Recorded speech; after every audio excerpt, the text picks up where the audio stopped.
In this video I'm gonna show you how I created this unique New Year's Eve inspired photo that you can recreate too for this New Year's Eve or any New Year's Eve really, if you want to have some cool content for Instagram or just if you want to have fun creating.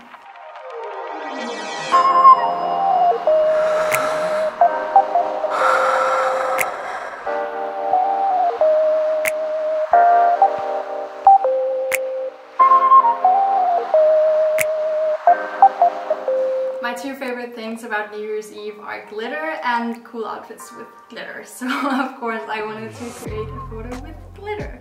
And I had this little box of glitter lying around from years back, so I just wanted to use that for something. So I came up with the idea that you've already seen. And the photo really does take a lot of editing, but before we're gonna get into that, let's first look at how I shot the image and how you should shoot the image too, because that is very important to make it easy for yourself in the editing and also just to gain a great final result. So yeah, let's jump into that. For makeup, I just did my everyday makeup that I do every single day, and it's just some concealer, some contouring stuff. Go to a real makeup artist if you want to have tips about that, because I don't know shit. I just do stuff. So yeah. After I had done that, I put some glitter under my eyes, on my eyebrows, and my eyelashes, and I literally still have glitter in my eyelashes, so maybe it's not a good idea, but you know, I love glitter, so it doesn't matter. But yeah, on my cheekbones as well, and then I put some on my shoulders and these bones right here, and you know, just really where you would put the highlights if you would draw a face in it, or if you would do your makeup or whatever. You can use this if you are a little bit in doubt. This is what makeup artists use, I think. But yeah, that's where I put all the glitter. I placed myself and my camera just next to a window so that I had light coming from the side to just create some more interesting light rather than having it directly on. Right now I'm sitting exactly in front of a window, so the light is very flat and it also looks nice, but for this image I wanted it to be a little bit more dramatic. But it also was very dramatic because I didn't have any light really coming from the other side. So to just soften it up a little bit more, I took a white piece of paper and placed it on the other side of my face to reflect the light coming from the window to the other side of my face, and that worked wonders. You can see the difference right here. If I don't have the paper, there's some shadow in the side of my face, but if I do this, you'll see that the light from the window here is bounced back onto my face and it looks a lot better. So that's what I'm gonna do, and hopefully you'll be able to see the glitter. I don't really know, but so that's a little tip of the day. I guess if you don't have a reflector or a second light or something, just use a piece of paper. It works wonders. This is the settings I use, but the one setting that I really think you should pay attention to is the focal length. I used a lens that has 25 to 70 millimeters, but I chose to have it at 35 millimeters, I think, which really creates this intimate and almost unpleasantly close looking effect. Whereas if I had just used 70 millimeters and stepped more away from the camera, it wouldn't have looked so close. It would still have been as close, but it just gives it another look. You can see a difference here between these two images. It's just a little bit more up close and in your face, if that makes sense. And that's really it. For the pose, I just experimented a lot and created some other photos as well, because I already had all the glitter in my face and stuff, so I didn't want to waste it. And you can see those images in the end of the video, so stay tuned for that. But for the photo that I wanted to create, I knew that I wanted to put glitter on my tongue. So of course I knew that I would have to do this pose. And then I knew that I wanted to have my eyes wide open and staring directly into the camera. And also I wanted to give my body the effect of like standing like this, like kind of creepy, so that my body was further behind and my head was really just like sticking out. So that's the pose I chose. And it didn't really take that much time to get it right, because I really knew what I wanted for this one. So once I was finished taking the photos, I took a piece of paper and just painted it orange because I thought that that was the color of my tongue, which is it's not, but that's what I was thinking, so that was the closest I could get. And then I sprinkled the glitter on top to form 2021. So I just placed a piece of paper with the numbers in the same spot where I had taken my portrait, just to get the light as close as possible to the portrait, so that it would be easier to Photoshop it in later. And now to the editing part, which is the most fun part and the most exciting part, and where all the magic happens, as always. I literally love editing, so yeah. Let's dive in. I already have edited it, so I'm just gonna go through all the layers to explain what I did, because oftentimes when I edit it's all very messy and it's hard to explain, so it's easier to do it afterwards so that I can actually see what the important steps were, if that makes sense. I hope it does. This is the final image. I actually really liked how it turned out. So now I'm just gonna turn off all the layers. That's what I meant. So this is the image I started out with. Before I had this image, I think I did some very minor adjustments just in Camera Raw, where I tweaked the highlights and the shadows and the exposure and stuff like that, just to get a very even shot that I could work from. So first I actually experimented with creating another background because I wanted it to be very snowy and, you know, blue and stuff like that. So I actually imported some photos that I got from the site that's called Pixels, I think, where I just found some stock photos and I tried to create this sort of thing as a background, but I ended up not choosing that at all afterwards because I didn't think it looked very nice. So as you can see, I cropped the image a little bit differently than I had taken it. It was more horizontal when I captured the image, and I wanted it to be vertical instead, because pretty much all my images are like that and I just like that. And also you can see a little bit of the paper right here, and we also don't really want that because that doesn't really look good. So I took another photo that I had taken without the paper and photoshopped that in. So I photoshopped the other photo in right here, and I elongated the whole body to make it fill out the whole frame. And then I had just copied the other photo that I had underneath on top again to have it here. And then I cut out the face to match the body. So, you know, with the brush tool, as you can see right here, I created a layer and then I just painted in where I wanted the face to be. And yeah, that's really what I did.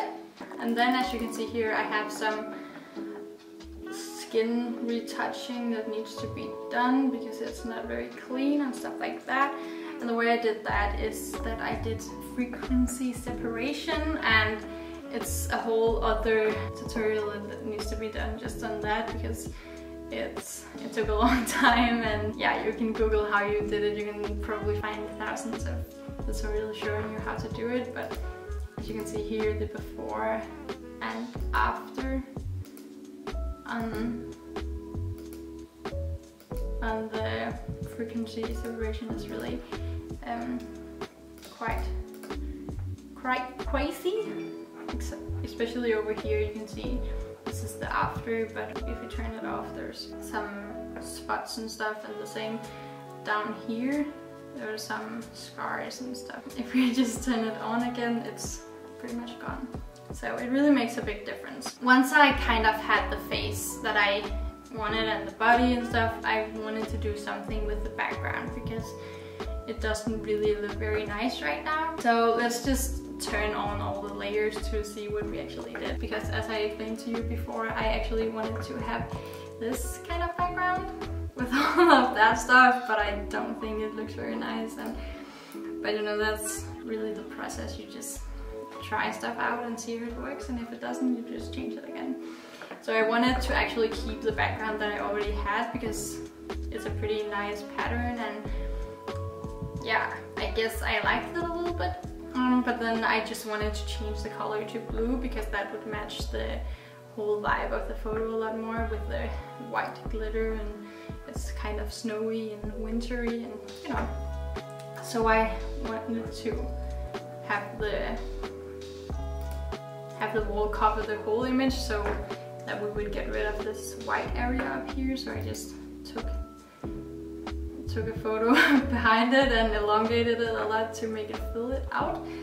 And then with this tool you can find over here, I don't even remember what it's called. Clone stamp tool, yeah, that's what it's called. You can, now if you select this one, you can click option and then choose a spot, for example right here, and then you just paint over here and it will copy what you chose to copy, if that makes sense. So that's really what I did, and I did the same right here, and then you can see it's all covered up. And then I chose a hue saturation adjustment layer. You can find that right down here. And where is it? Right here. So I made that one and just changed it to blue. The way you do that is just, you can change it to pretty much any color you like. It's a pretty cool tool. Yeah. And after that, I also had created a Selective Colors layer, and it's the same. You find all of those layers down here in the adjustment layers section, and that's right here. And I just adjusted the blues, I think. No, not the blues. The cyans I adjusted a little bit just to get the color a little bit more how I wanted it. Yeah, and then I did it again to change the color a little bit more. So that's really everything for the background. The next step is dodge and burn. If you don't know this, it's a very nice tool to use, especially if you're doing close-up shots like this, so you can see the before, which is right now, and then if we turn it on, the dynamic and the shadows on the face changes completely. So if we turn it off and if we turn it on, you can see it really makes a big difference. So what dodge and burn really is that you create highlights and you create shadows. So first, if we turn them on again, you can see here dodge, that is all the highlights. So the way I do that is I'm just gonna try to do it again. I go down to adjustment layers right here and I create a curves layer. And then for dodging, which is creating more highlights, I just pull the layer up right here, maybe to there, maybe a little bit more, yeah, something like that. And then I pull this one down just a little bit. And then I delete the layer mask. And then I create a new one where I hold down option, because that will create a black layer mask, so it will delete everything, and then I can draw in where I actually want the layer to be affected. So if I press B or over here, you can see you have a brush tool. I'm just gonna make it a little bit bigger so that you can see. And then what I normally do is that I put flow down to about 10% maybe, so that it won't affect it as harshly. You can see here, if I have flow at 100 and draw in, I also have to choose white over here so that you'll actually be able to see it. You can see it affects the face pretty drastically, but if I put flow down to say 10%, it will just affect it a little bit at a time. And you won't even see the difference that it makes right away, but if we turn it off and on, you'll actually see that it has made a bit of a difference. So it's easier to control it in that way, really. And it's really the same thing I did with the burn over here. Just curve layer and pull it down instead of up right here. So yeah, it's really the same. It's a great tool to use. Now for the next step right here, I took a Selective Colors layer again, and let's see what I did. I went into the neutrals, I think, and I adjusted them a little bit. I made the yellows more blue and the blacks I made more white. And then I again created a layer mask so that I could draw in where I actually wanted it to do, just like we did with the dodge and burn. And if we turn it on, can you see what we did? If I zoom in here, I really only drawn it over here, the eyebrows right here and the eyelashes, just to make them more white, because that really fits in with the theme, I think. And I really did it in the same way you can see here. That's why I turned up the black so much, so that if I didn't do that, it would be very dark and more purple, but if we just turn it up like this, it looks a lot wider and how we want it, right? The next layer right here is just the same, just for the hair, and a little bit down here and the bones and where I put the glitter as well, so I just enhanced that. And I did exactly the same as I did with the brows and stuff. I just created a new layer to make it a little easier to see what I was actually doing. So before and after. It really makes a big difference, it's crazy. Okay, so now to the actual creation of the 2021 on my tongue. So this is this group that we have right here, and the first thing I did is that I just put in all these numbers, and I just put them in one by one to make it easier to actually manipulate the numbers to make them fit on the tongue. And I chose the blending mode soft light because, as you can see, if we choose normal over here, it just looks very harsh. So soft light makes it blend into the tongue a lot easier. Yeah, so I just put all the letters on, not all the letters, all the numbers on one by one. Yeah, and then I duplicated the layer and did it again just to make the numbers stand out even more. And in here I also had these 3 layers right here, which is shadows and light that I created just like that when we dodge and burn the whole face. So here you can see, if I turn it on and off, we created some shadows over here because it makes good sense that there's a shadow on this side because the light is coming from over here, and there's some shadow coming from the mouth as well. And this layer, yeah, is actually just the same. And this layer is a highlight, so we created some highlight in this triangle right here. And then this layer is just a highlights layer as well that would just make it a little bit more clear to see the actual letters. And here we have the colors that I just created a group called colors, and I masked out where the actual tongue is. So as you can see here, it's very orange compared to if we turn it all off, it's more lilac or magenta or whatever you want to call that color. So I created a selective colors layer that we also have done before. It's down here in the adjustment layers right here. So I created one of those where I manipulated some colors. Let's go look at what I did.